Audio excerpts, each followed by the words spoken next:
Well, we set Looky's Aid up in late 2023 after the passing of our youngest son, Looky Martin. Um, it was really, Lucas was a real inspiration. He was a real sort of force of nature, and he was also helped people a lot. You know, he helped a lot of his schoolmates and random acts of kindness, really. He was a real sort of engaged socially. So we felt like we wanted to do something, and we aimed the charity at helping young people. So the idea is that if a young person's got something that's holding them back from optimising their potential, we want to help with a financial package which might get them extra education or extra pastoral support or whatever really their needs may be. So that's where the charities can be focused. Now we have Looky's Lounge Bar, which is absolutely incredible. Just tell us where the idea came from for the bar and how this has really come to life.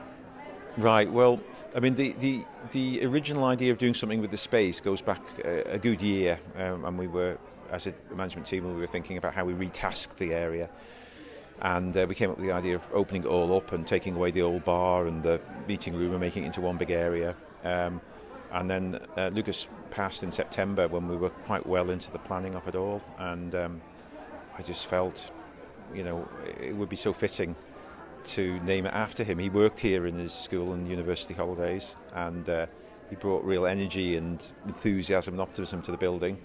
And we thought, well, it's a great name anyway for a club, but wow, it so fits with him and you know, the charity that we set up. So that's really how it got to be Looky's Bar and Lounge.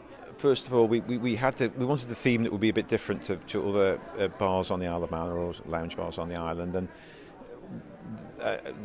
our marketing team they themed it Manx meets Manhattan.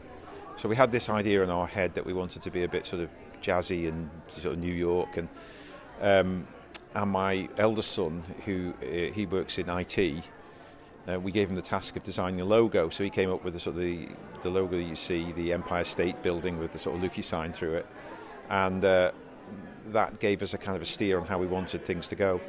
Lucas loved cherry blossom. We really, as a family, have very little clue. The only thing I can think of was that, well, the house that he came home to when he was a baby had a cherry blossom tree outside. He'd be too young to remember that, but I probably told him that many times, and he just loved cherry blossom.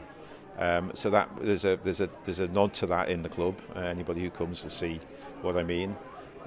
So you know, we used things that he liked in life. He liked Italian furniture and designer stuff and cool stuff. So we took that, and the designers did a fantastic job of converting what was in my head, if you like, into reality. So we opened to the public on Friday, 24th, 7 o'clock. The doors open, and then from then on we'll be open from 8 a.m. in the morning right through to 1 p.m. on weekdays and 3:30 in the morning on weekends, with live entertainment on the Friday, Saturday nights.